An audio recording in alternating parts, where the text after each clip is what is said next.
Hey there, I'm John Chen, one of your co-hosts for the Engagement Show, and I, of course, joined here by my other co-host, the one and only Roger Haskett. Roger, how you doing today? I'm good, John. How are you doing? We're doing fantastic. Of course, calling in here from Seattle, Washington. Roger, where in the world are you actually today? Vancouver, Canada. So we're, like 3 hours away from each other. And I'm trying to figure out when my next trip. I actually made it to Canada and back alive. All right. You did, and I didn't get to meet you because my kid had come down with COVID, which is one of the things we're going to be talking a little bit later in terms of stresses of event planners. Yeah, that's our topic today, the stresses of event planners, right? So, Roger, maybe tell me a little bit why you chose this theme or we chose this theme together. I'm sure. I think there's a ton of different reasons why you could talk about stresses of event planners, event planning. So let me just actually jump ahead. I'll just do this right now. We'll come back and talk about it a little bit Yeah. more. So it turns out that the World Scholarship Vault, whatever that is, has looked again at stress levels of jobs. And it used to be that event planners were number 5 on the list. So that's pretty high on the list of top 5, one of the top 5 most stressful jobs in the world. But in 2023, this World Scholarship Vault has increased the stress level or recognition of the stress level of event planners and moved it now to the 3rd most stressful job in the world for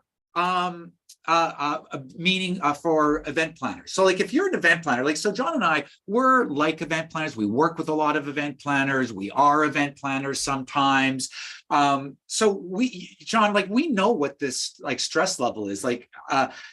There's very little that's as stressful as virtual events. Right? Wouldn't you say live events? We all thought were the maximum of stress, but then you go into virtual events and you're like, or hybrid events, which we're now doing regularly, and you're like, whoa, the stress level is off the chart. Yeah, Roger, I really think that that's really one of the keys too. I mean, the stress level was already high. And the reason why too is that a meeting is a live event. And what I tell people all the time about live events is once the train leaves the station, it does not stop, regardless of whether you want it to stop or not. And I think that's one of the stresses. Like everything is so time dependent that you really want it. And I mean, that's why great meeting planners who do that are looked at as geniuses because they can sometimes create magic, right? One is they get everything to arrive on time. And number 2, they can create magic in that moment because again, we're all together, all live. And so I think the other stresses that are coming around too is that the ability or the want to that people want more for less when it costs even more is also adding stress. So you're just getting this impossible situation. So Roger, I'm going to share 2 things and we'll come back to you about some Yeah. of the other pieces that you have. What I've been looking at on the stress side is really around this, right? Number 1 is a stress that I call second class citizens. All right. And so Roger's kind of right. The stress is here for in-person meetings. And for the most part, it's kind of known because people have done them for so long. Then virtual added this new stress. And I think it's really about that unknown piece, which was called technology, which also can fail at any time, right? Which is Roger and I actually had something fail just before in the pre-show. And then the last one is hybrid because you're basically mixing both of those worlds and all new problems can come in. And I just want to talk about one of the newest problems that to me is getting the most amount of attention right now, and that's this second class citizen. So let me just check. Roger, have you ever attended a hybrid and felt like a second class citizen? Oh, yeah, absolutely. Totally. And so, yeah, and now add on to Roger. What's 1 or 2 reasons that you felt like a second class citizen? Well, the challenge is that if you're not the reason, that the things are happening, but it's happening for other people and other things, and you're just there either to tag along or to share a little bit of the excitement or a little bit of of course you're going to feel like it's not for you. And humans, we desperately want to belong. Like our number one value is belonging. So the moment you're in a situation where you sort of feel like you don't belong, like where you are actually pushed like to not feel like you belong, it's horrible for humans. We hate that feeling. And so that's really what I've been seeing around here with this. In the second class citizen, what happens is you feel like a second class citizen. So the worst of hybrid turns on a camera, turns on a mic, and then shows you something, right? But doesn't even consider you. Right, so that there are lots of times when your video can't be seen. Like sometimes I've even been in a hybrid where I can't even chat, right? And it's Yeah. so disappointing. And then the worst part is you have some problem that you have, like you can't hear or you can't see correctly, and there is nowhere to go. And so this is really, I've been looking at this part in hybrid. Why do people feel like a second class citizen, and what can we do? And to me, one of the number one things that you can do is get a virtual MC.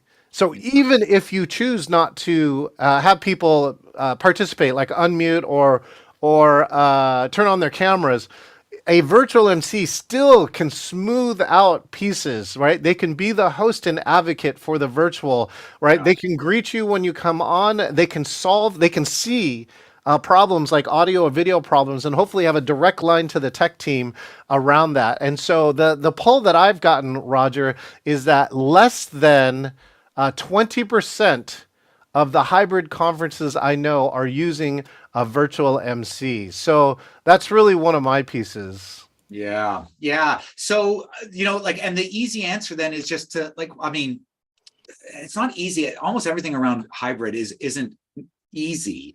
Often it's simple, but it's not easy. But I totally agree with you, John. One of the things that you can do right from the beginning is just make it so that there is an advocate for the virtual audience. So, one of the things that we talk about as MCs when we provide MCs, like, the MC is actually there as to be to look out for the audience. The MC is not there to look out for, like, everyone thinks the MC, including the organizers, think that the MC is actually there for the organizers. The MC is not there for the organizers. The MC is there for the audience.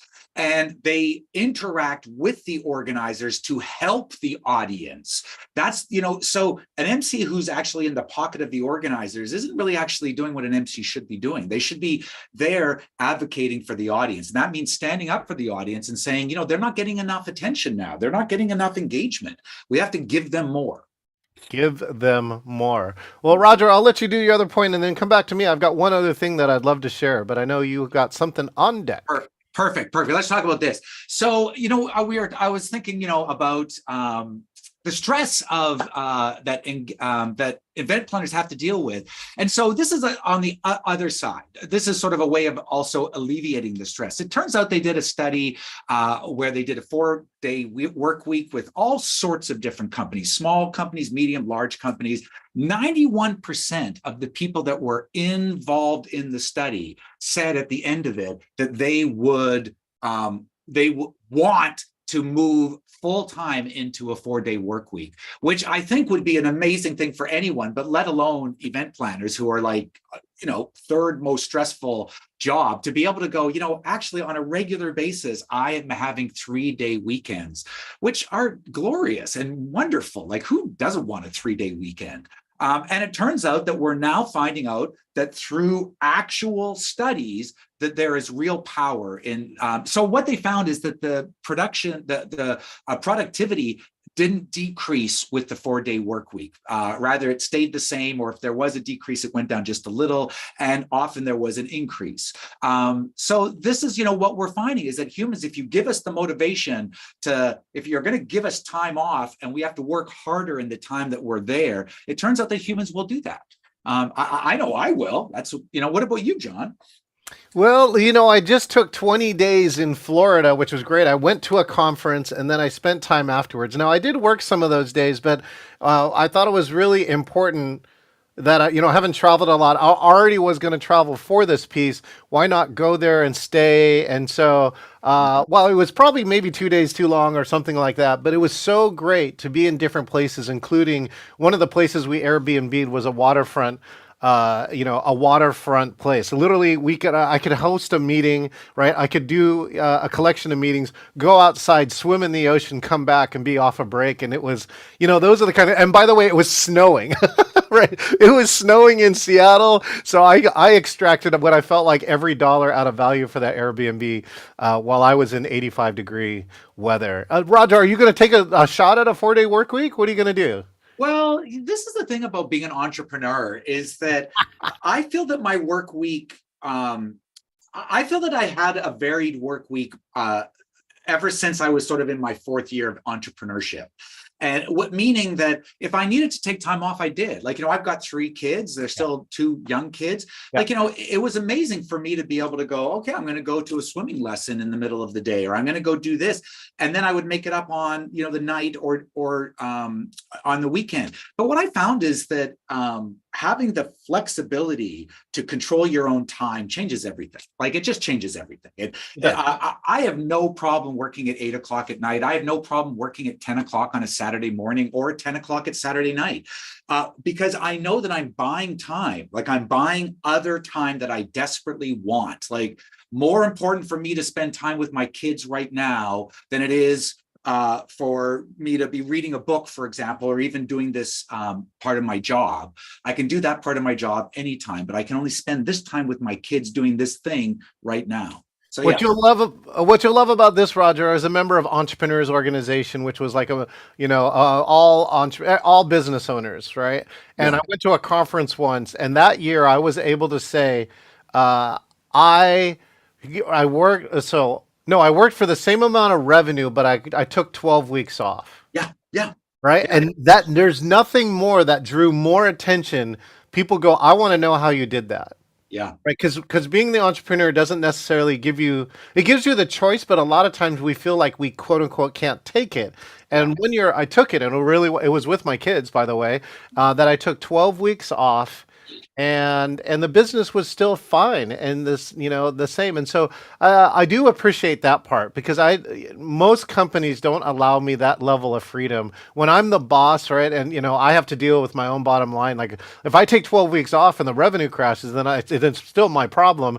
But you know what? Sometimes it was still worth it, because right, nothing will ever replace those 12 weeks with the kids. No. Speaking of benefits, I got one other thing to share with you, Roger. You ready? Yeah. Okay, so coming up here too, speaking of the stress, well, maybe not the stress, one of the things is the ability to handle the stress sometimes gets rewarded. And many of you know that I got a chance to win this award, where I was a finalist for this award, the Digital Event Strategist of the Year. This comes from PCMA, the Professional Convention Management Association. And so thank you for those who joined me on the live stream. Now, for the first time on social media and camera too, I have not shown anybody this, but I got a box, right? And so here, let's see what's coming up here in the box, right? Is that, oh, wow. So, check this out, right? I actually got this. Oh, look, I got some really cool reflections here. But that is the Visionary Award, right? Digital Event Experience Strategist Finalist of the Year from the PCMA Foundation. And so what I do want to do is give a shout out to the many meeting professionals out there, especially those who do digital in any way, shape, or form. That for that stress, especially if you're one of those rare human beings who can alleviate the stress, handle it, and sometimes avoid it, right? This is my shout out to you. You're doing a job that has been statistically shown to show a lot of stress. And I think it really says something about you, that you have to learn how to handle that stress and do it coolly and calmly. So that's my piece about how to alleviate the stress, is to figure out how can you keep cool, right? Even if everything is going crazy. And that only comes from working on yourself, Roger. That's what I can say.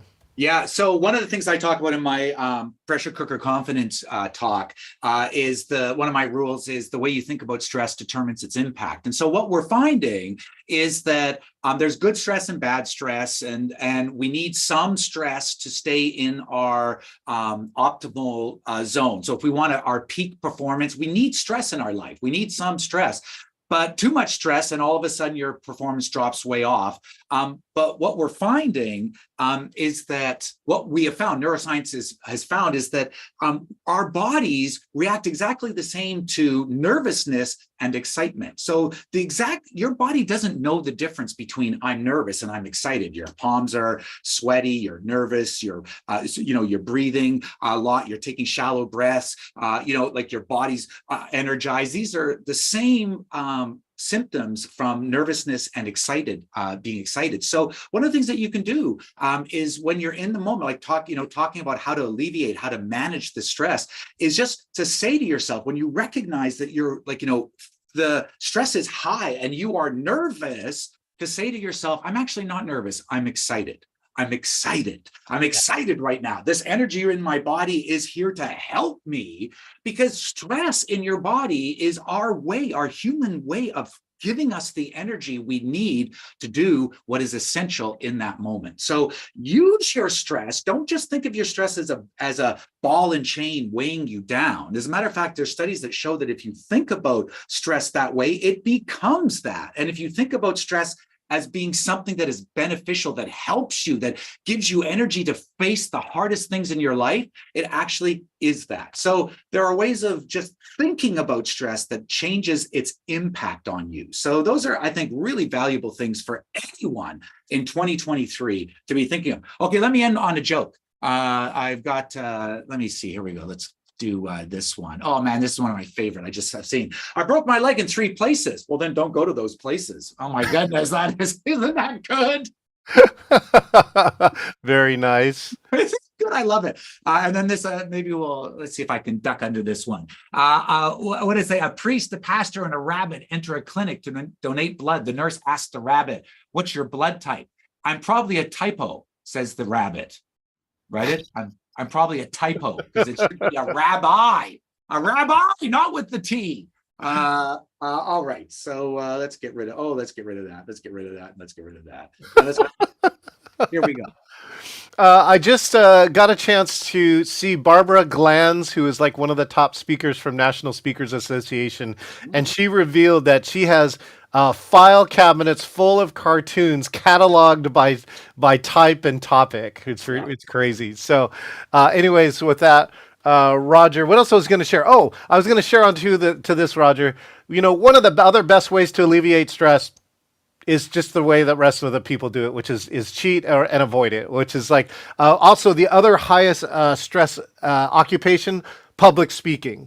Yeah. Right. So public speaking, producing a virtual meeting, right, emceeing, and these are all things that Roger and myself do. So if you need any help with those, make sure and reach out to us. And so if you don't want to deep and breathe into it, well, that's fine. You can just pay for it and put the stress on somebody else who's used to doing it. Because I got to tell you, right, Roger, like after a lot of things too, this is why we hire professionals, because they had learned to become comfortable with that type of stress and then actually be able to use it, right, to redirect that energy or that excitement and give it to the crowd as opposed to, flopping on stage. Closing words for the day, Roger.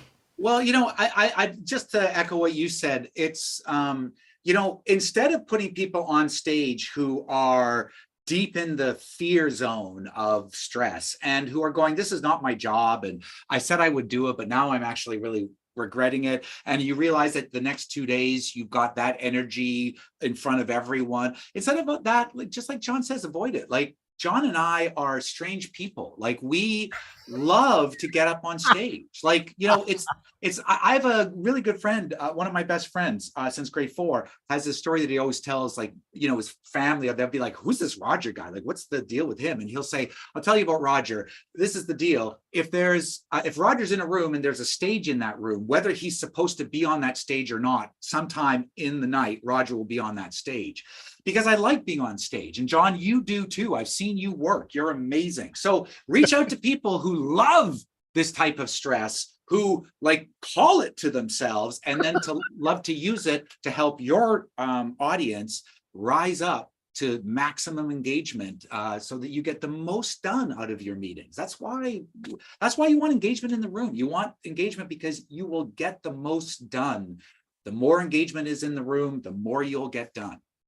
Yeah, make sure and click subscribe here to find more about this, the engagement show, where two top masters in the field will share our engagement tips for in person, hybrid, and virtual programs. We'll see you next time. Thanks, Roger. Thanks, John.